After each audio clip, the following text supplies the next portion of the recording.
Di sini memberikan faedah kaum muslimin bahwa di antara sebab doa itu dikabulkan adalah terus menerus berdoa kepada Allah Subhanahu wa taala dan tidak merasa bosan.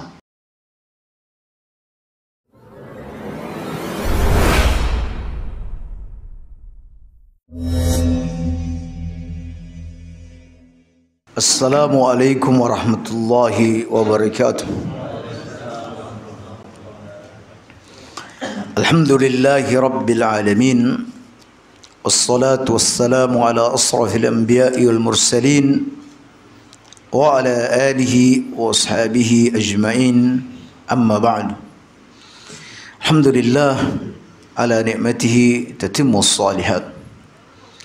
Kaum muslimin, beberapa hari lagi kita akan masuk ke dalam bulan yang disebut dengan bulan Zulhijjah. Dan bagi saudara-saudara yang punya keinginan, punya rencana untuk berkorban, maka di tanggal 1 Zulhijjah nanti Anda sudah mulai tidak memotong rambut dan tidak memotong kuku Anda, ya, hingga Anda selesai berkorban. Oleh karena itu, kaum muslimin, alangkah baiknya sebelum kita mengkaji atau mengangkat beberapa hadis-hadis yang ada dalam kitab Adabul Mufrad ini, kami sebutkan secara ringkas tentang fikih berkorban. Yang pertama, kaum muslimin, berkorban ini dalam bahasa Arab disebut dengan udhiyah. Udhiyah ini adalah menyembeli al-an'am, menyembeli binatang ternak pada waktu yang tertentu dengan maksud untuk bertaqarrub kepada Allah Subhanahu wa taala. Artinya kaum muslimin, dari definisi ini bahwa syarat yang disebut dengan udhiyah adalah satu, hewan yang disembeli adalah binatang ternak al-an'am. An'am ini sebatas pada 3 hewan, yaitu unta, sapi, dan kambing. Termasuk di dalamnya adalah domba. Kemudian dia disembeli pada waktu tertentu, yaitu pada hari Idul Fitr, Idul Adha, dan Ayyamut Tasyrik, di mana ia tidak boleh disembeli sebelum pelaksanaan salat Id. Kemudian syarat yang ketiga, bahwa sembelian ini adalah lillah, karena Allah Subhanahu wa taala, bukan untuk sekedar membangga-banggakan diri di hadapan masyarakat atau membangga-banggakan diri di tengah para keluarga, tetapi lillah, karena Allah Subhanahu wa taala. Dia dinamakan dengan udhiyah, kata sebagian ahli, sebagian ulama mengatakan karena dia disembeli di waktu duha, disembeli di waktu duha. Kaum muslimin, tentang keutamaan berkorban, maka sudah pastilah berkorban ini adalah amalan utama, bahkan bagian daripada amalan-amalan besar dari sekian amal yang dikerjakan di 10 awal Zulhijjah, di mana Allah Subhanahu wa taala berfirman, "Fashalli li rabbika wanhar." Kata sebagian ahli tafsir, ini ayat berkenaan dengan berkorban. Kemudian Nabi kita Muhammad sallallahu alaihi wasallam juga hampir tidak pernah absen berkorban. Selalunya beliau berkorban di hari Idul Adha. Kemudian kaum muslimin, berkorban ini juga punya efek lain terhadap ibadah-ibadah yang lain. Tidak semata-mata pahala berkorban, tetapi di sana ada pahala-pahala yang lain diperoleh dari seseorang yang berkorban. Semisal dengan berkorban dia bisa memberikan daging kurbannya kepada fuqara wal masakin, berarti dia mendapatkan pahala bersedekah. Yang kedua, dengan berkorban dagingnya bisa dibagikan kepada kerabat dekat alias dengan ini dia bisa menjalin hubungan silaturahmi kembali dengan saudara-saudaranya. Kemudian juga dari kurban ini dia membuktikan kepada Robnya bahwa dia bisa menyembeli kekikiran yang ada dalam dirinya. Dia mengorbankan hartanya yang terbaik untuk mendapatkan keridhaan Allah Subhanahu wa taala. Juga kaum muslimin dengan berkorban ini dia akan memberikan asupan kepada istri dan anak-anaknya. Bukankah suapan yang diberikan kepada istri, satu suapan itu akan mendapatkan pahala? Lalu bagaimana jika daging-daging korban ini dimakan oleh anak-anak kita dan istri kita? Dan masih banyak lagi keutamaan dari berkorban ini. Kemudian kaum muslimin, adakah keutamaan tertentu? Ya, adakah keutamaan khusus dalam hadis yang berkenaan dengan berkorban? Jawabnya tidak ada. Semua hadis-hadis yang menyebutkan tentang keutamaan berkorban, semisal perbaikilah korban-korban kalian, perbagusilah hewan-hewan korban kalian, di mana hewan korban ini akan menjadi tunggangan kalian pada hari kiamat, atau tidaklah kuku-kukunya, rambutnya, tulangnya dan semuanya itu akan menjadi timbangan pada hari kiamat, maka semua hadis itu adalah dhaif. Demikian dikatakan oleh Ibnul Arabi dalam kitab Aridatul Ahwadi, dan juga perkataan para ulama-ulama yang lain dari kalangan ahlul hadis yang mengatakan bahwa korban itu tidak ada satupun hadis yang menyebutkan tentang keutamaan berkorban. Tidak disebutkannya keutamaan khusus bukan berarti berkorban itu tidak utama. Karena tidak semua amalan-amalan utama harus disebut apa keutamaannya. Semisal Nabi SAW bersabda, seutama-utama puasa adalah puasa Daud, dan tidak disebutkan secara khusus apa pahala khusus untuk puasa Daud. Sebagaimana puasa yang lain, semisal puasa Arafah itu menghapus dosa 2 tahun yang sebelumnya dan yang akan datang.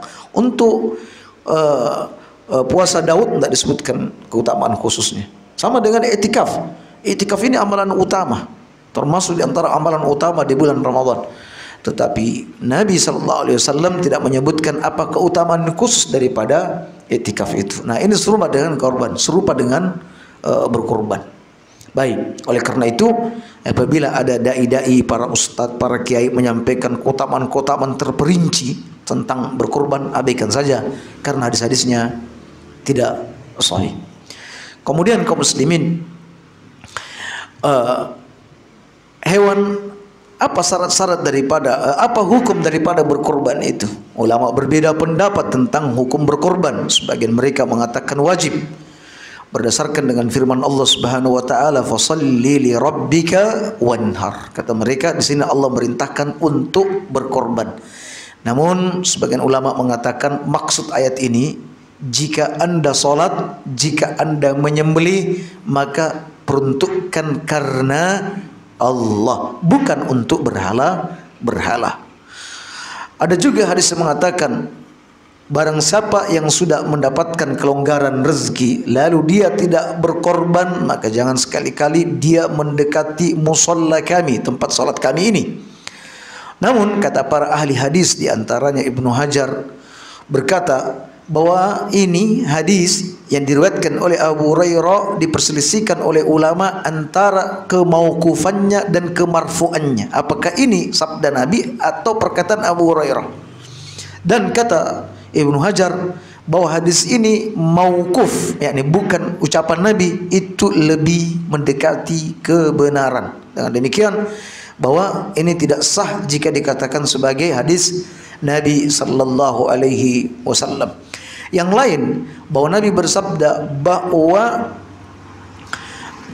setiap muslim, ya, setiap rumah tangga muslim wajib berkorban setiap tahunnya. Ya, wajib berkorban setiap tahunnya. Hadis ini tidak sahih. Dalam sanadnya ada rawi yang bernama Abu Ramlah, dan kata Imam Al-Khattabi, Abu Ramlah ini adalah majhul, tidak diketahui identitasnya. Dengan demikian kaum muslimin, hadis-hadis yang mewajibkan berkorban tidaklah sahih. Dan pendapat yang unggul bahwa berkorban itu adalah sunnah, ya, sunnah muakkadah, sunnah yang amat ditekankan. Di antara dalilnya adalah sabda Nabi sallallahu alaihi wasallam, "Idza dakhalatil asru," apabila sudah masuk 10 awal Zulhijjah, "wa arada ahadukum ayyudhhiya," dan salah seorang di antara kalian mau dan ingin berkorban, maka dia jangan mengambil kukunya dan jangan memotong rambutnya. Artinya hukum dihubungkan, dikaitkan dengan keinginan. Ya, mau ingin berkorban. Setiap hukum yang dikaitkan dengan keinginan, kemauan, kehendak, maka ini tidak berhukum wajib tetapi berhukum sunnah. Terus yang kedua, Abu Bakar, Umar pernah tidak berkorban karena khawatir orang-orang mengikuti apa yang mereka lakukan, alias menyangka bahwa hal itu wajib sehingga mereka juga berkorban. Kemudian Abu Mas'ud Al-Badri, dia berkata, sesungguhnya aku amat ingin untuk tidak berkorban. Ya, aku amat ingin tidak berkorban. Padahal aku memiliki keluasan harta, aku memiliki kelonggaran. Aku khawatir orang-orang menganggap bahwa berkorban itu adalah wajib.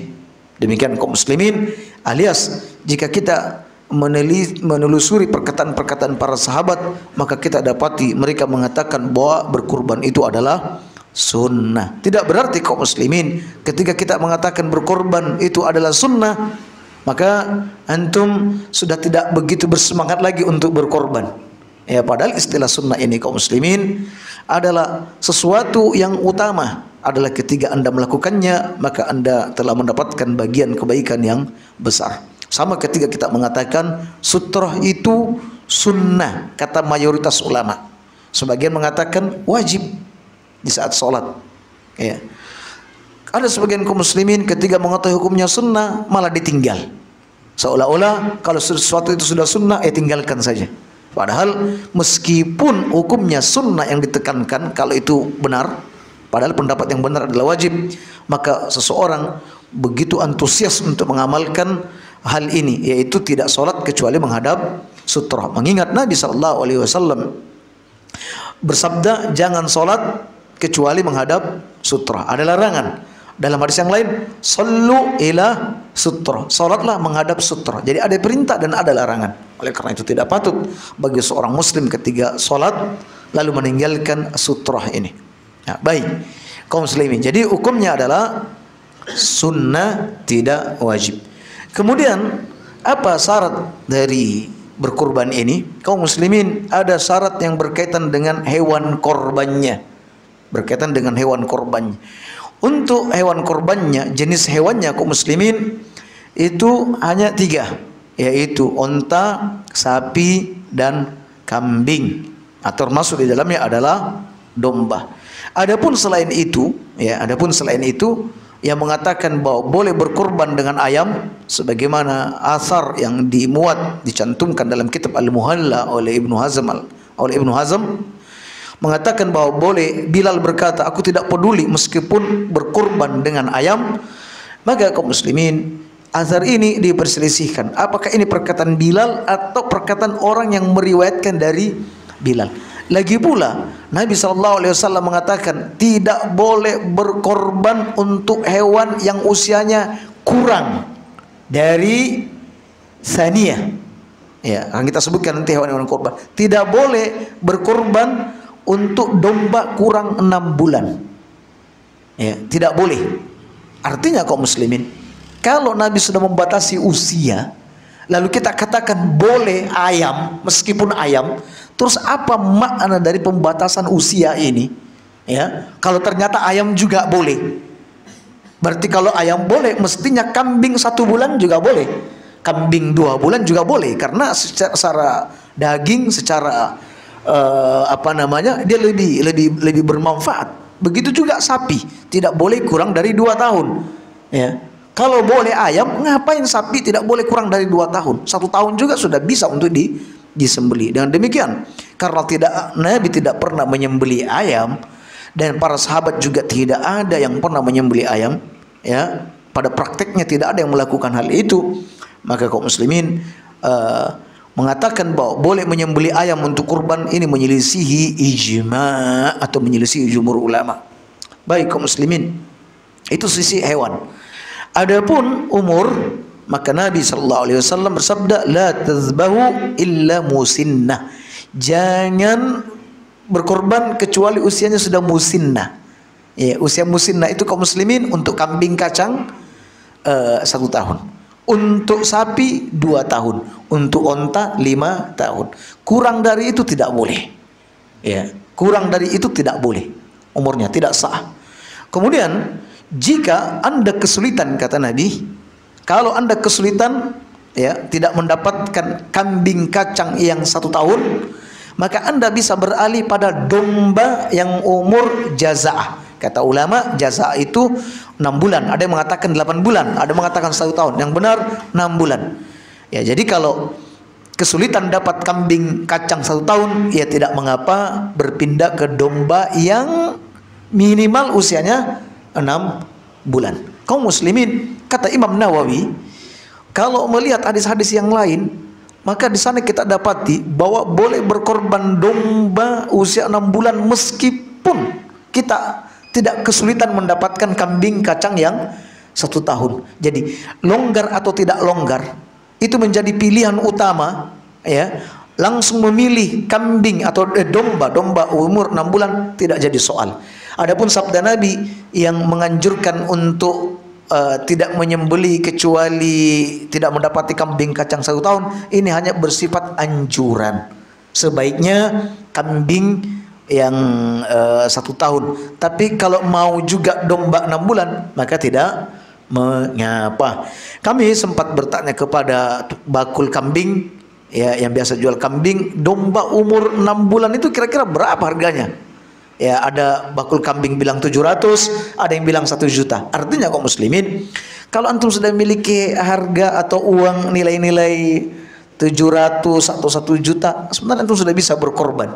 Tidak harus kambing yang minimal usianya 1 tahun. Tapi bisa domba dengan nilai seperti itu. Baik kaum muslimin, dari sisi cacat, maka ada cacat yang cacat ini membuat tidak sah berkorban. Ada cacat yang makruh, ada cacat yang sama sekali tidak ada kemakruhan di dalamnya. Cacat yang membuat korban itu tidak sah yaitu awra', ya, awra' yaitu buta sebelah. Yang kedua pincang. Yang ketiga sakit, jelas sakitnya. Kemudian yang keempat kurus dan tidak bersumsum. Kurus tidak bersumsum, saking kurusnya sampai tidak bersumsum. 4 aib ini kaum muslimin tidak boleh ada pada hewan korban. Adapun jika antum pergi membeli hewan korban misalnya, dan antum sudah meriksanya dengan baik, walhamdulillah sehat walafiat, 4 aib ini tidak ada, lalu antum membawa pulangnya, lalu ketika diturunkan dari kendaraan kakinya kejepit sama pintu mobil, atau pas turunnya tidak tepat sehingga dia kesleo, sehingga pincang, maka kata para ulama dia boleh meneruskan untuk berkorban dengan cacat seperti ini, karena ini adalah cacat-cacat yang tidak dikehendaki. Ya, ada cacat yang makruh, yaitu berkenaan dengan telinga. Ya, apakah terpotong atas, apakah sobek memanjang, atau sobek menyamping kanan kiri, kiri ke kanan, atau ada bolongannya. Ini makruh. Ini makruh. Baik, adapun yang tidak ada kemakruhan di dalamnya, kambing itu sudah dikebiri misalnya, ya. Kemudian ekornya terputus atau memang nggak punya ekor sejak lahirnya, ya. Kemudian dia bunting, kemudian hewan ini bulunya tidak begitu bagus, ya. Maka semua ini tidak ada kemakruhan. Aib-aib seperti ini tidak ada kemakruhan, Anda bisa menyembelihnya tanpa ada dosa di dalamnya. Kemudian kaum muslimin, terkait dengan masalah waktu penyembelihan, maka yang menjadi patokan dari waktu penyembelihan adalah selesai sholatnya imam. Selesai sholatnya imam, bukan selesainya sholatnya imam yang lain. Misalnya di sini belum sholat, baru mulai sholat di Masjidil Haram, wes mari sholatnya, langsung dia nyembelih. Tanya, wes kenapa disembelih? Saya sudah sholat. Bukan itu kaum muslimin. Yang jadi patokan adalah imam setempat di mana Anda sholat salat Id di sana. Nabi SAW pernah selesai salat, dia mendapati ada hewan yang sudah disembelih. Kata Nabi, sembelian siapa ini? Katanya, saya ya Rasulullah. Ya, saya ya Rasulullah. Kemudian kata Nabi, barang siapa yang menyembelih sebelum kami salat, maka itu sembelian biasa, tidak dihitung sebagai kurban. Tetapi siapa yang belum menyembelih lalu menyembelih setelah kami salat, maka itu adalah hewan kurban. Ya, hewan kurban. Jadi jangan sampai kaum muslimin karena kita ingin tetangga biar cepat makan daging kurban, ya, supaya para tetangga ini tidak berlama-lama menunggu hewan kurban, maka antum misalnya menyembelih sebelum sholat, sudah habis sholat subuh disembelih, maka ketahuilah sembelihan itu tidak dinyatakan sebagai hewan kurban, itu pasti. Kemudian kaum muslimin, tentang masalah perkongsian,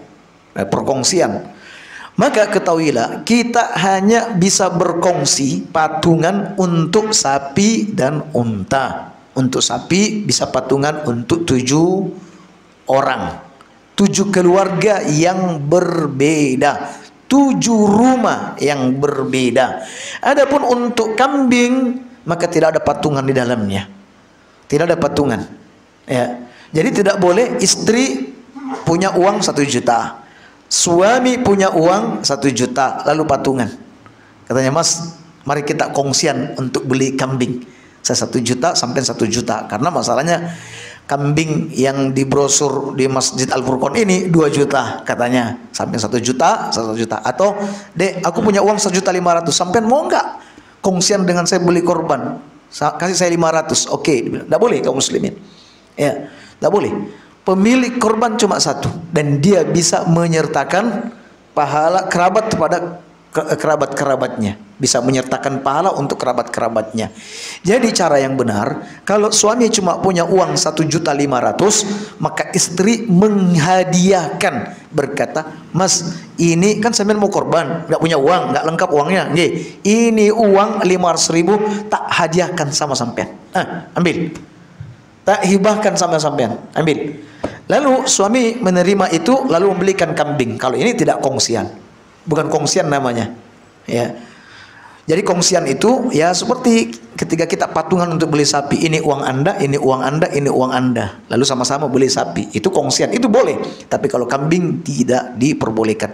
Yang dimaksud kaum muslimin, 1 kambing untuk 1 keluarga, ya, maksudnya 1 keluarga di sini yang ada tinggal di rumah Anda, hidup bersama-sama, ada dalam 1 tanggungan. Nah, itu yang dimaksud 1 keluarga, bukan anak yang sudah berpisah, sudah menikah, sudah punya rumah dan tidak dalam tanggungan Anda. Lalu Anda patungan sama mereka, atau Anda menyembeli lalu kemudian memasukkan mereka dalam sembelihan Anda. Tidak kaum muslimin, karena mereka ini sudah rumah yang berbeda. Kemudian kaum muslimin, untuk hewan sembelihan manakah yang terbaik? 1 dari sisi jenis, kata sebagian ulama, yang terbaik itu adalah menyembeli domba jika dibanding patungan dengan sapi. Tapi kalau sama-sama individu tidak patungan, maka lebih utama unta, baru kemudian sapi, baru kambing. Ada yang mengatakan sekalipun begitu tetap kambing yang paling utama. Ya, baik. Dan yang rajih insyaallah, kalau tidak patungan, maka yang lebih utama adalah unta. Berdasarkan hadis salat Jumat, barang siapa yang datang ke masjid lebih awal, maka dia seolah berkorban atau bersedekah dengan seekor unta. Kalau datang lebih telat dari itu, berkorban seperti dengan sapi. Lalu kemudian kambing. Itu menunjukkan bahwa unta itu lebih tinggi nilainya. Kemudian kaum muslimin, kalau yang ini patungan, yang ini tidak, kambingnya tidak, ini patungan dengan kambing, tentu yang lebih utama kambing, karena Nabi SAW berkorban dengan kambing, dan selalunya dan seringnya berkorban dengan kambing. Tetapi tidak ini berarti memprovokasi antum yang sudah patungan sapi segera dibatalkan patungannya. Ya, ini panitia bisa jadi repot kalau begini. Ini kita katakan, ini adalah perkara-perkara yang masih khilaf, semuanya boleh, hanya berbicara tentang mana yang lebih utama. Kemudian kaum muslimin dari sisi sifat, maka sembelian atau kurban yang terbaik, yang paling gemuk, ini ada mahal tapi kurus, ini ada murah meriah tapi gemuk, yang paling gemuk. Disebutkan dalam hadis yang sahih bahwa Nabi SAW membeli 2 kibas yang gemuk lagi bertanduk. Kata para sahabat, kami dahulu di Madinah menggemukkan hewan korban kami, dan orang-orang di Madinah pada menggemuk-gemukkan hewan korban mereka. Karena sesungguhnya kaum muslimin, menggemukkan hewan korban itu adalah bagian daripada mengagungkan syiar-syiar Allah, dan mengagungkan syiar-syiar Allah adalah bagian daripada ketakwaan hati. Nah, seperti itu kaum muslimin. Adapun terkait dengan masalah pembagian, maka untuk pembagian disebutkan dalam hadis, kulu waddahiru watasaddaqu, makan, simpan, dan bersedekahlah. Makan, simpan, bersedekah. Jadi amat dianjurkan kaum muslimin kita ini memakan sembelihan kita. Amat dianjurkan untuk makan sembelihan kita. Dan Nabi SAW kalau hari Id dan beliau punya hewan korban, beliau ketika keluar dari rumah itu nggak makan apapun, sampai nanti beliau memakan hasil kurban beliau sendiri. Oleh karena itu disebutkan bahwa Nabi itu paling suka dengan hasta kambing.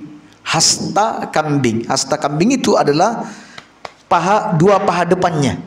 Ya, 2 paha depan. Alasannya kata ulama, karena itu paling cepat matangnya kalau dimasak. Yang kedua, paling jauh dari bokongnya kambing, paling bersih.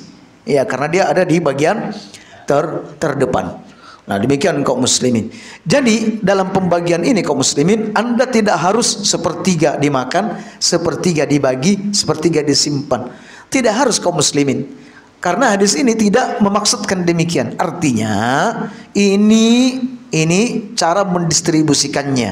Ini bagian-bagian dalam mendistribusikannya. Ada yang diberikan fakir miskin. Jadi kalau antum menyimpan misalnya 40% untuk dimakan-makan bareng keluarga, 15%-nya untuk diberi fuqara wal masakin, 30%-nya antum makan, gak ada masalah. Ya, tidak harus sepertiga dan sepertiga. Dan sebaiknya hewan korban ini kaum muslimin disembeli di tanah lapang, karena Nabi SAW ketika selesai sholat beliau menyembeli hewan korbannya di tanah lapang. Tetapi juga boleh antum menyembeli di depan masjid, di halaman rumah antum, di halaman-halaman sekolah, atau di tempat mana saja. Demikian kaum muslimin. Dan di saat menyembeli bacalah Bismillah, Allahu Akbar. Boleh sebelumnya anda berkata, Allah, ini dariku dan dari keluargaku, Bismillah, Allahu Akbar. Demikian. Oleh karena itu kaum muslimin, bagi antum-antum yang memang ada rencana untuk berkorban, maka berkorbanlah. Karena berkorban ini memiliki keutamaan yang besar. Yang belum punya rencana dan ingin berkorban, ya direncanakanlah. Ustaz, nggak ada uang, boleh nggak ngutang? Ya boleh, kata ulama. Kalau memang anda punya uang cadangan ke depan, semisal pegawai, ini mau korban tanggal 15 misalnya, sementara gajian tanggal 1, nah, karena ada cadangan, ya tidak mengapa. Misalnya di depan mata panen sudah dekat, tapi uang belum megang, panen padi sudah dekat masanya, ya maka dia boleh berutang untuk itu. Adapun jika dia sudah punya utang dan sudah jatuh tempo, maka dia tidak boleh berkorban kecuali meminta izin kepada orang yang memberikan piutang kepadanya. Assalamualaikum. Waalaikumsalam. Pak, aku ini ingin berkorban tahun ini, tapi utang saya kesampean sudah jatuh tempo. Ini utang saya kesampean 3 juta, tapi saya ingin berkorban. Apakah anda mengizinkan saya untuk berkorban? Oh, nggak boleh. Bayar utang sampean, maka anda tidak boleh berkorban. Ya, nggak boleh. Ya, sama dengan orang berhaji kaum muslimin, punya utang, jatuh tempo, tapi untuk haji bisa. Ia tidak boleh melakukan itu, dia harus meminta izin kepada si pemberi piutang. Tetapi ketika si pemberi utang ini sudah mengizinkan, oh ya wes, mau nopo-nopo, nanti masalah utang itu nanti belakang aja, nggak masalah, maka Anda boleh berkorban. Demikian kaum muslimin tentang fikih ringkas berkorban. Sekarang kita masuk beberapa hadis yang berkenaan dengan apa yang tercantum dalam kitab Adabul Mufrad. Babun man da'a bitulil umur. Bab orang yang berdoa panjang umur. An Ummi Qais, dari Ummu Qais. Anna Nabiyya sallallahu alaihi wasallam qala laha, Nabi berkata kepadanya, ma qalat, dengan ucapannya itu, tala umruha, semoga panjang umurnya, wala na'lamu imra'atan ummirat ma ummirat, dan kami tidak mengetahui ada wanita yang paling panjang umurnya dibanding wanita tersebut. Ya. Dan kaum muslimin, ini ada kelengkapan dari hadis ini. Disebutkan dalam riwayat An-Nasa'i bahwa Ummu Qais itu ketiga putrinya atau anaknya meninggal dunia, dia benar-benar terpukul. Dia begitu sedih dengan kematian putranya. Lalu dia berkata kepada orang yang memandikan putranya itu, la tughassil ibni bil ma'il barid. Jangan sampai kalian memandikan anakku dengan air dingin, sebab itu bisa membunuhnya. Padahal anaknya sudah mati. Jadi dia tidak mengucapkan itu karena, ya, tidak mengucapkan kalimat itu tidak lain karena dia sudah dirasuki kesedihan yang mendalam, sampai minta kepada tukang mandi jangan memandikannya dengan air dingin. Ketika hal itu terdengar oleh Nabi sallallahu alaihi wasallam, kata Nabi, ma qalat atala umruha. Dengan ucapannya itu, ya, aku berharap semoga Allah Subhanahu wa taala memanjangkan umurnya. Sampai diceritakan tidak ada wanita yang paling panjang umurnya dibandingkan wanita tersebut. Tapi cerita ini adalah dhaif karena ada perawi di sini yang bernama Abul Hasan tidak dikenal. Jadi sebenarnya dhaif. Baik. Kalau kita telusuri tentang hadis meminta umur panjang. An Anasin qala, kata Anas, kana an-nabiy sallallahu alaihi wasallam yadkhulu alaina. Nabi sallallahu alaihi wasallam pernah masuk menemui kami, ya, keluarga kami. Fadakhala yawman fada'a lana. Beliau pernah masuk dan mendoakan kami. Faqalat Ummu Sulaim. Ummu Sulaim itu ibu Anas berkata, Huwaidimuk, ya Rasulullah, pelayan kecilmu ini ya Rasulullah, ala tad'ulah, tidakkah engkau mau mendoakannya? Kata Nabi, Allahumma akthir malahu, ya Allah, banyakkan hartanya Anas, wa waladahu, dan banyakkan anaknya, wa atil hayatahu, dan panjangkan umurnya, waghfir lahu, dan ampuni dosanya. Berarti Nabi sallallahu alaihi wasallam memintakan 3 untuknya atau 4. Fada'ali bi thalathin. Jadi Nabi mendoakan kepadaku 3 hal. Panjang umur, ya, banyak anak, banyak harta. Padahal antum sudah tahu bukan, namanya umur itu sudah ditakdirkan. Ya. Begitu juga harta, itu sudah takdir. Orang kalau sudah ditakdirkan sekian hartanya. Tetapi perlu diingat kaum muslimin, tidak ada yang bisa mengalahkan takdir, tidak ada yang bisa merubah arah takdir melainkan doa. Istilahnya takdir itu dilawan dengan doa. Nah, seperti itu. Baik. Kata Anas bin Malik, fadafantu mi'ata wa thalathah. Aku mengubur 103 anak. Wa inna thamarati la tut'amu fis sanati marratain.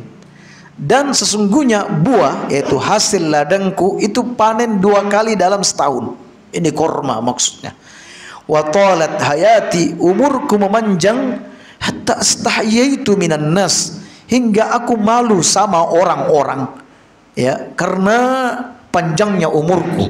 Wa arjul maghfirah, dan aku berharap mendapatkan pengampunan dari Allah atas doa Nabi tersebut. Kaum muslimin, dalam sejarah disebutkan bahwa usia Anas itu maksimal, yang kita hitung maksimalnya itu 107 tahun.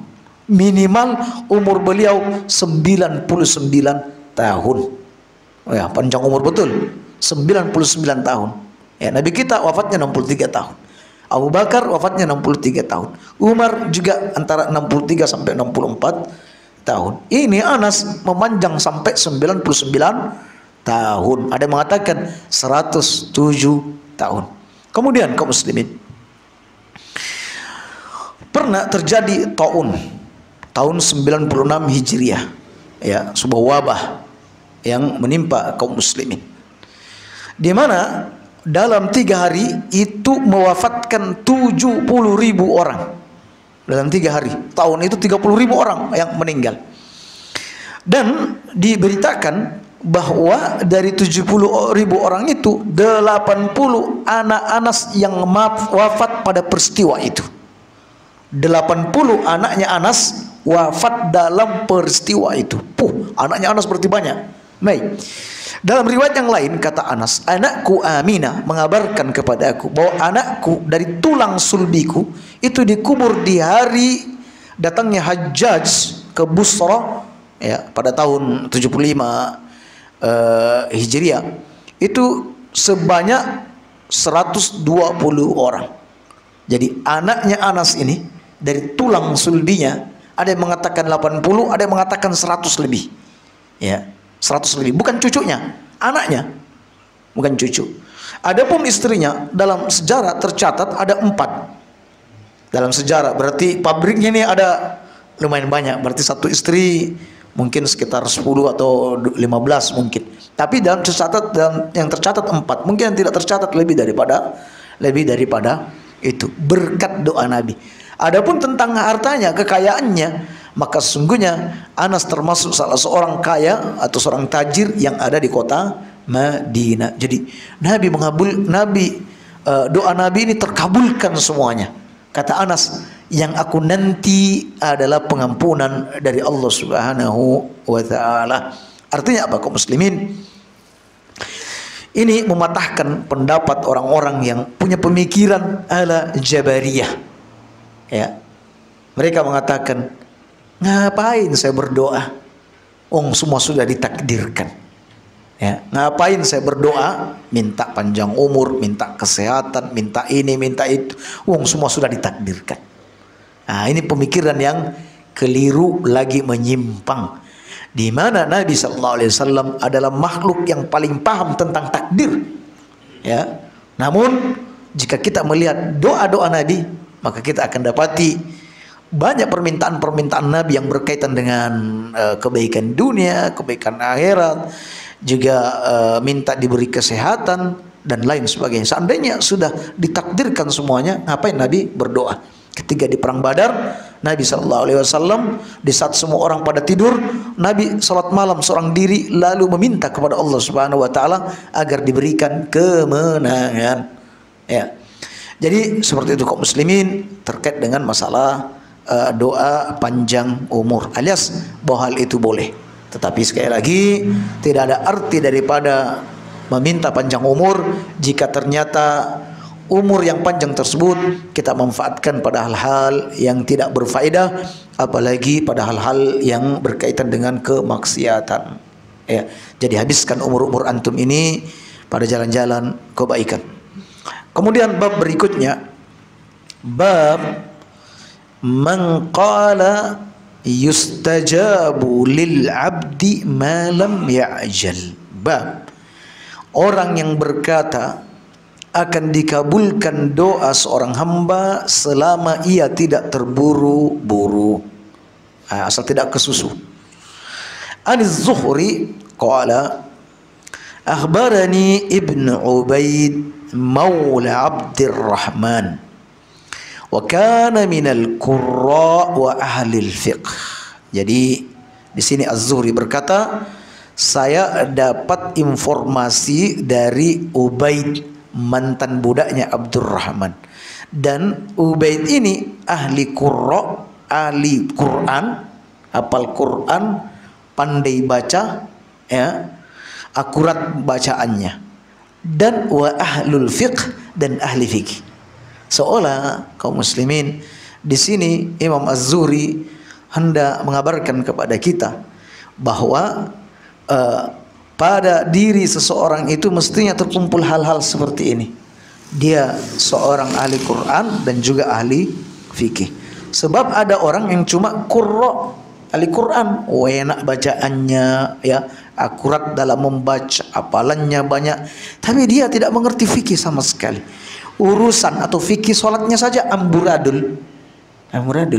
Ketiga, ada hal yang kelupaan dalam solat, bingung, ya, sujud sahwi itu apa, sebelum salam atau setelah salam, bagaimana caranya. Ada di antara mereka yang cuma sujud satu kali, setelah itu salam, ya, seperti itu. Ini karena ketidakmengertian terhadap ilmu fikih. Ada juga orang yang memiliki keahlian ilmu fikih tapi baca Qur'annya amburadul. Oleh karena itu kaum muslimin, upayakan di saat kita misalnya memondokkan anak-anak kita misalnya, jangan cari semata-mata yang hanya hafalan Quran. Ya, apalagi anak kita kalau sudah usia balik misalnya, tetapi dia harus belajar fikih. Ya, dia belajar hukum-hukum syariat supaya berjalan beriringan antara Al-Qur'annya dan juga fikihnya. Baik kaum muslimin. Annahu sami'a Abu Hurairah, dia pernah mendengar Abu Hurairah berkata, qala Rasulullah sallallahu alaihi wasallam, yustajabu li ahadikum ma lam ya'jal.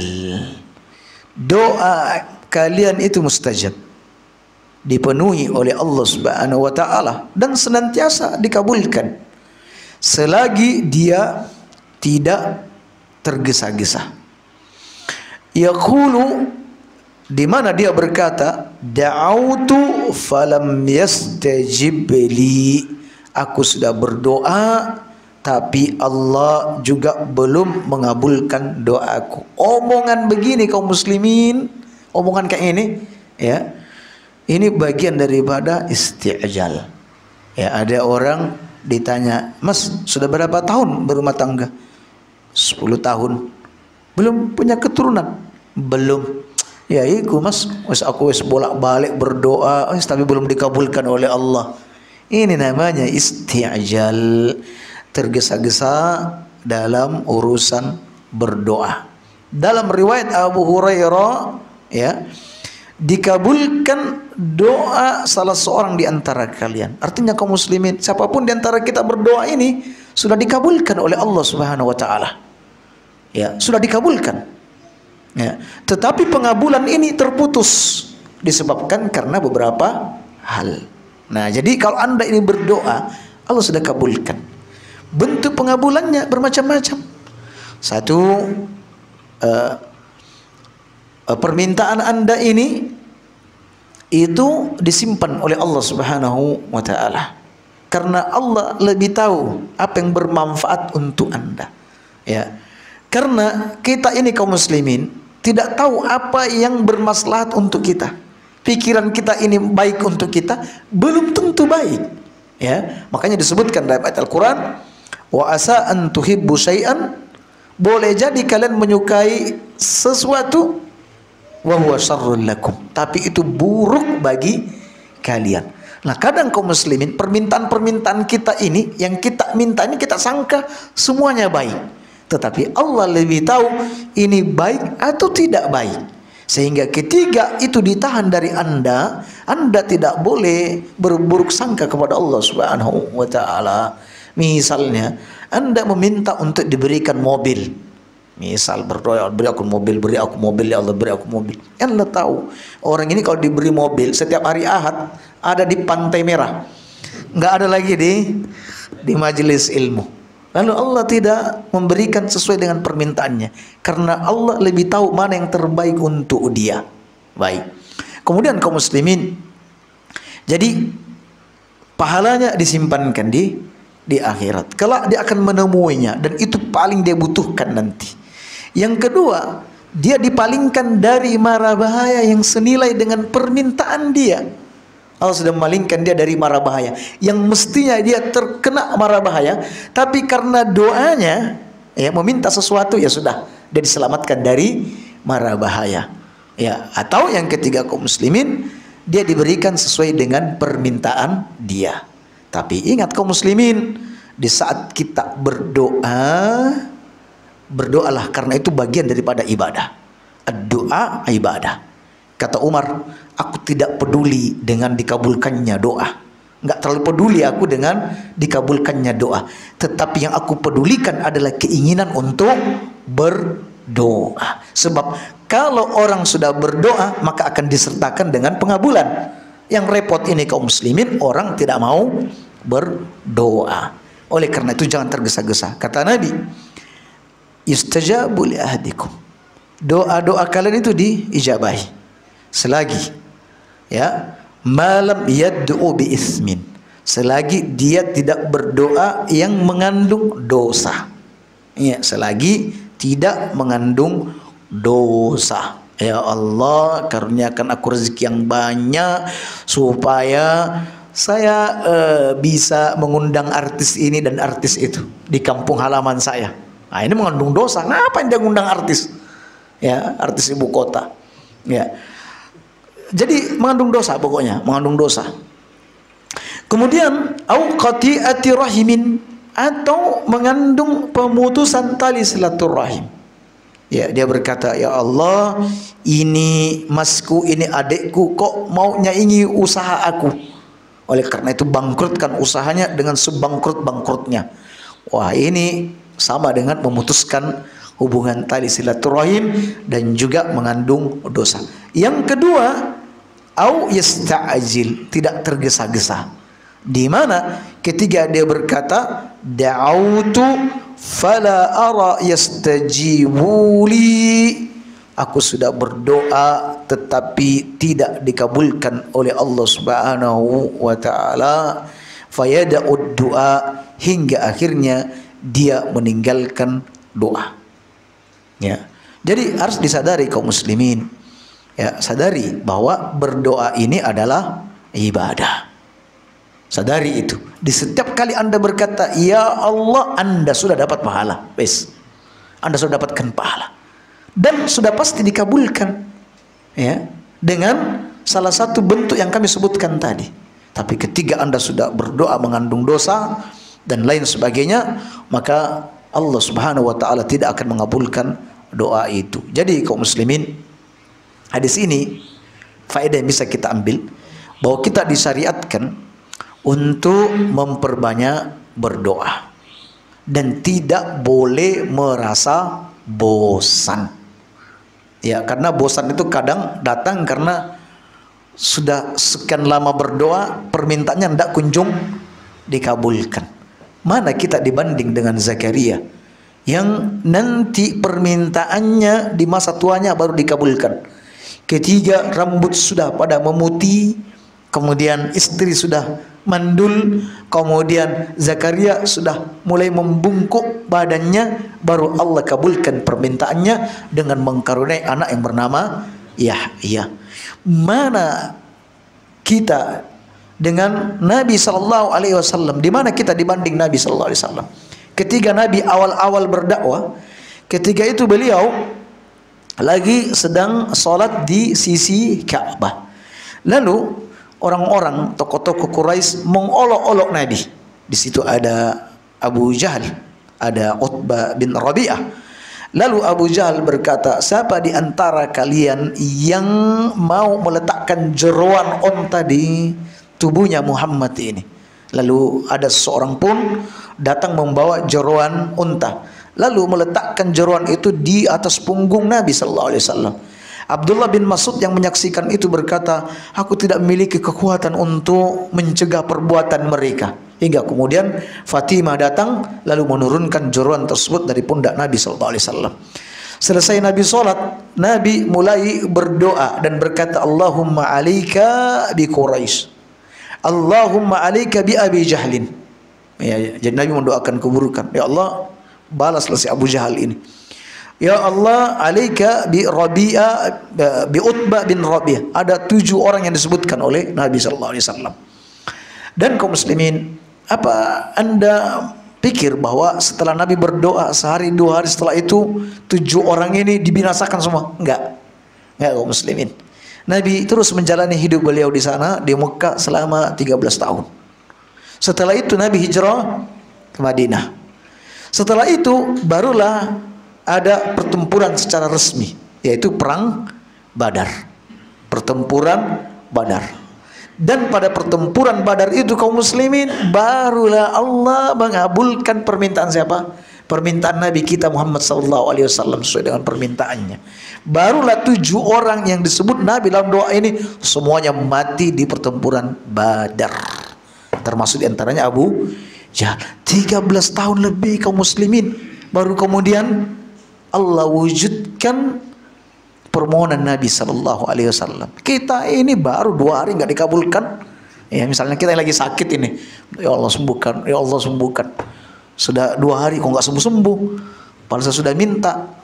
Gak begitu kaum muslimin, adab berdoa. Jangan pernah tergesa-gesa dengan berkata bahwa aku sudah berdoa lalu Allah tidak mengabulkan. Itu lagi kata Umar, yang aku pentingkan bukan pengabulan doa, tapi yang aku pentingkan kata Umar adalah keinginan untuk berdoa. Ya, itu yang paling penting. Ketika Anda sudah dikaruniakan oleh Allah kemauan dan keinginan berdoa, sudah luar biasa. Ya, Anda sudah mendapatkan pahala dan Allah sudah mengabulkan permintaan Anda. Baik kaum muslimin, faedah yang lain bahwa berkata aku sudah berdoa tapi tidak dikabulkan, ini tidak ubahnya seperti al-manna. Al-manna itu menyebut-nyebut kebaikan. Makanya orang kalau bersedekah tidak boleh menyebut-nyebut kebaikannya dan menyakiti hati si penerima.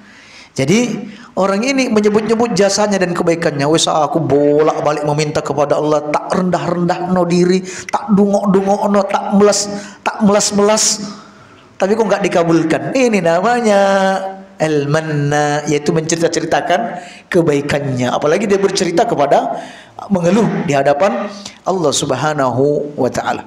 Atau kaum muslimin, atau dirinya memandang bahwa yang dia pinta itu adalah sesuatunya yang semestinya harus dipenuhi oleh Allah. Dirinya berhak untuk menerima apa yang ia minta tersebut. Ya, dan ketika Allah menahannya, dia sudah mulai mengeluarkan ungkapan seperti ini. Namanya su'ul adab. Ini artinya buruk akhlaknya, tidak sopan dalam berdoa. Mungkin dia berkata, ya Allah, ini kan aku sudah nyembah sampean, sudah 10 tahun aku ini berislam, sudah nyembah sampean, kok nggak dikabul-kabulkan? Ya, ini kan adab yang buruk. Kemudian kaum muslimin, faedah yang lain, hendaknya seseorang itu ikhlas dalam berdoa. Ya, ikhlas dalam berdoa dan melakoni doa itu, ya, sebagai bentuk kerendahan dirinya kepada Allah Subhanahu wa taala. Ya. Jadi sehingga dengan prinsip itu, ya, ketika kita mengatakan bahwa doa ini adalah ibadah, kita melakoni doa ini karena doa itu adalah ibadah, sehingga dengan prinsip itu seseorang tidak merasa kecewa ketika doanya belum dikabulkan sesuai dengan anggapannya. Jadi kalau kita menjadikan dan memposisikan doa ini sebagai ibadah kaum muslimin, maka insya Allah kita tidak akan pernah kecewa kalau kita merasa doa ini belum diberi. Ya, sama ketika misalnya kita berbuat baik kepada sahabat, teman, tetangga, sering ngirimi makanan. Kalau Anda memberikan itu sebagai bentuk ibadah lillah, bukan karena mengharap balasan, suatu waktu antum tidak mendapatkan balasan sama sekali, ya, maka Anda hanya tersenyum dan berkata, oh ya memang saya lillah kok. Tapi ketika Anda memberi dan dibalik itu Anda menginginkan dan mengharapkan balasan, maka tentu Anda akan kecewa di suatu hari nanti. Sudah bolak-balik memberi hadiah, bolak-balik memberi hadiah, nggak pernah diberi balasan, Anda kecewa. Kenapa? Karena Anda tidak lillah, bukan ikhlas karena Allah Subhanahu wa taala. Dan di sini memberikan faedah kaum muslimin bahwa di antara sebab doa itu dikabulkan adalah terus-menerus berdoa kepada Allah Subhanahu wa taala dan tidak merasa bosan. Itu di antara salah satu sebab doa dikabulkan, dan akan ada waktunya Allah Subhanahu wa taala mengabulkan permintaan tersebut sebagaimana Nabi. Jadi selama puluhan tahun doanya belum diwujudkan oleh Allah, tapi ada waktu yang tepat, yaitu ketika perang Badar, di mana 7 orang yang pernah didoakan oleh Nabi semuanya betul-betul meninggal dunia. Nah, demikian kaum muslimin. Jadi ini adab kita dalam berdoa, tahan diri, ya, tahan diri untuk berkata, wes capek aku sudah berdoa, bosan aku sudah berdoa, wes seringkali tak minta tapi nggak dikabulkan, misalnya. Atau tidak menggunakan kalimat capek, di mana dia berkata, sudah seringkali berdoa tapi ya, belum dikabulkan oleh Allah. Hindari ucapan-ucapan seperti ini kaum muslimin. Ya, katakan bahwa lagi proses, ya, lagi proses. Sudah dikabulkan, Allah sudah mengabulkan doa-doaku. Baik. Kemudian yang terakhir, babun may yu'awwidhu billahi minal kasal.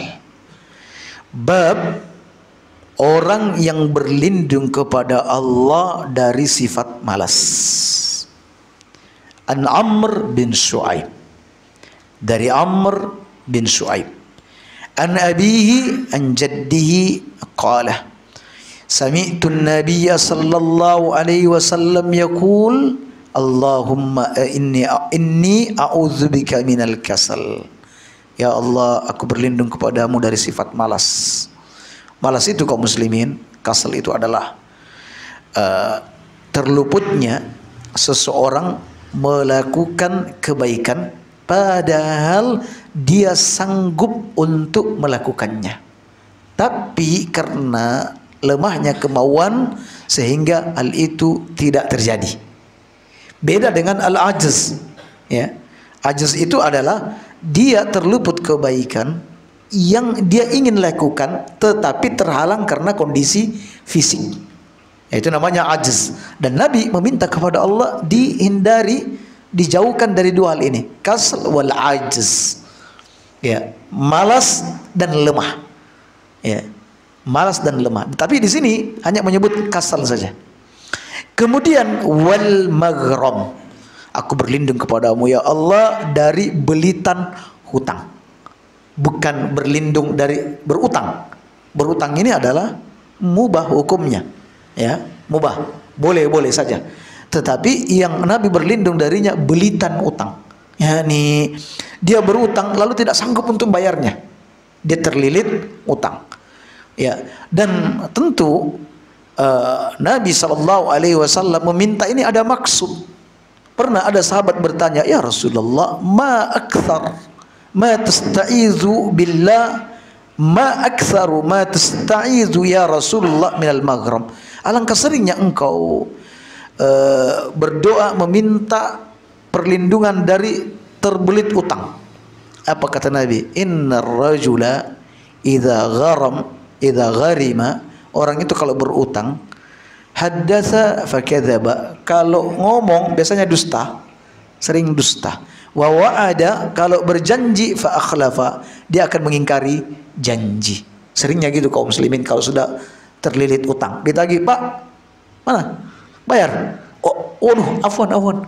Ya, insyaallah pekan depan. Ya, pertama dia sudah dusta, yang kedua dia juga mengingkari janji. Nah, itulah yang dikhawatirkan dari orang terlilit utang. Dia ada di rumah, ditanya, "Assalamualaikum, ada bapak?" "Oh, nggak ada, lagi keluar." Padahal ada di dalam rumah. Nah, jadi dia akan melibatkan orang lain untuk berdusta. Kadang anaknya disuruh ngapusi, istrinya juga disuruh ngapusi. Nah, itu bahayanya utang. Makanya sering-seringlah berdoa kaum muslimin untuk tidak terlilit dengan utang. Wa a'udzubika min fitnatil masiihid dajjal, dan aku berlindung kepadamu dari fitnah dajjal. Ini sudah kita bahas di pertemuan yang lalu. Wa a'udzubika min adzabin nar, dan aku berlindung kepadamu dari azab neraka. Dan ini juga sudah kita singgung di pertemuan yang lalu. Kemudian dari hadis Abu Hurairah, ia berkata, karena Nabi sallallahu alaihi wasallam yata'awwadzu billah min syarril mahya wal mamat, bahwa Nabi sallallahu alaihi wasallam berlindung kepada Allah dari buruknya hidup dan kejelekan mati. Ya, buruknya hidup ini kaum muslimin yaitu tadi fitnah dajjal, termasuk fitnah yang lain yang bisa merobohkan dan menghancurkan keimanan kita. Sementara fitnah kematian yaitu ketika ruh dicabut, dan ketiga mungkar dan nakir bertanya di dalam kubur. Wa adzabil qabr, azab kubur. Wa syarril masiihid dajjal, dan aku berlindung kepadamu ya Allah dari buruknya dajjal, dari kejelekan dajjal. Demikian kaum muslimin, insyaallah di pertemuan mendatang kita akan membahas tentang Allah murka kalau ada hamba itu tidak berdoa kepadanya. Allah murka kepada orang yang tidak berdoa kepada Allah Subhanahu wa taala. Lalu disusul dengan doa-doa Nabi. Kita akan diperkenalkan apa saja doa-doa yang pernah dipanjatkan oleh Nabi di saat hidupnya beliau. Jika ada pertanyaan di sana, maka kami persilakan untuk bertanya. Soal Ustadz, setiap pagi ada malaikat yang mendoakan kebaikan bagi yang bersedekah dan mendoakan laknat bagi yang tidak bersedekah. Apakah hadis tersebut sahih? Yaitu hadis di mana tidak ada matahari yang terbit kecuali di sana ada malaikat berdoa, Allahumma anfiq, ya Allah, berikan keberkahan bagi mereka yang bersedekah di pagi hari ini. Kemudian ada lagi, ya Allah, tahan orang yang menahan dirinya untuk bersedekah pada hari ini. Tapi kalau untuk laknat, kami tidak tahu redaksinya kalau ada mendoakan laknat bagi orang yang tidak bersedekah. Cuma yang ini didoakan untuk mendapatkan kelebihan harta, yang ini didoakan untuk tertahan hartanya. Tetapi kaum muslimin, yang dimaksud di sini tentu kalau seseorang sudah mengeluarkan zakatnya dan sudah mengeluarkan nafkah wajib untuk istrinya, maka orang ini insya Allah keluar dari hal-hal tersebut, doa-doa keburukan dari malaikat. Tetapi kalau dia menahan harta-harta yang wajib, misalnya pada hari itu mestinya dia memberikan nafkah kepada istrinya tetapi tidak diberikan sehingga istrinya ada dalam kesulitan hidup, maka dia berdosa karena menahan hal tersebut. Ya, jadi itu yang dimaksud insya Allah. Apakah untuk uang jajan anak itu bisa terhitung sedekah dan bisa meraih keutamaan dan kebaikan dari malaikat? Apapun yang kita beri makan untuk anak istri kita, maka itu dihitung sebagai sedekah. Jadi niatkan semua Anda berikan uang jajan ke anak-anak itu sedekah untuk anak-anak. Bahkan apa yang kita masukkan ke dalam mulut kita itu adalah sedekah untuk kita. Maka berbahagialah kalau istri antum itu suka makan. Alias antum semakin banyak bersedekah kepada istri. Justru antum harus khawatir kalau istrinya kurang makan. Kata Bu, saya ini cari harta untuk apa? Saya ini cari harta untuk bersedekah kepada Anda. Makanlah sebanyak-banyaknya, sesuka-sukanya. Bagikan kepada keluarga-keluargamu yang tercinta. Wah, itu suami top. Baik. Bagaimana jika lupa tidak melakukan duduk di antara dua sujud? Ya, dan teringatnya ketiga rakaat ketiga. Tidak duduk di antara dua sujud, maksudnya gimana ini? Ini gimana? Maksudnya dia kan sujud dua kali. Jadi sujudnya ini gimana ini? Mengetahui ini sujud pertama, ini sujud kedua, kalau tidak dipisahkan. Oh, berarti satu sujud toh ini maksudnya. Kalau memang ini cuma satu sujud, lalu dia teringat rakaat ketiga, berarti rakaat yang tadi sudah tidak dianggap apa-apa. Ya, karena sujud ini rukunnya sholat. Ketika satu rukun ini tidak ada dalam satu rakaat, berarti rakaat itu tidak sah. Berarti dia punya kewajiban menambah satu rakaat lagi, lalu setelah itu sujud sahwi. Berarti sujud sahwinya setelah salam. Karena kalau kekurangan rakaat tambah dulu, baru kemudian sujud sahwi. Baik. Pokoknya kekurangan rakaat, kelebihan rakaat itu sujud sahwinya setelah salam. Demikian. Baik, kita cukupkan sampai di situ. Mudah-mudahan apa yang kita kaji pagi ini bermanfaat. Yang sudah niat korban betul-betul semakin kuat tekadnya untuk berkorban, yang masih ngawang-ngawang korbannya akhirnya diwujudkan, dan yang belum punya uang akhirnya bisa mengumpulkan untuk berkorban. Tapi ya tidak usah berutang lah kalau antum kesulitan untuk membayarnya di suatu waktu nanti. Subhanakallahumma bihamdik, la ilaha illa anta astaghfiruka wa atubu ilaik. Assalamualaikum warahmatullahi wabarakatuh.